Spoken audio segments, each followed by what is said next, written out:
Ayuda. Finally, Donnie Pangilinan confirms their relationship. My girlfriend, Donnie Pangilinan, reveals relationship status with Bel Mariano.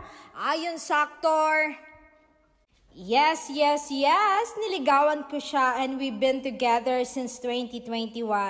Sobrang saya lang kasi, as you can see, Bel, my girlfriend, we're getting more expressive to each other in public and lahat ng yon natural lang. Our relationship runs slowly but surely. I just love that.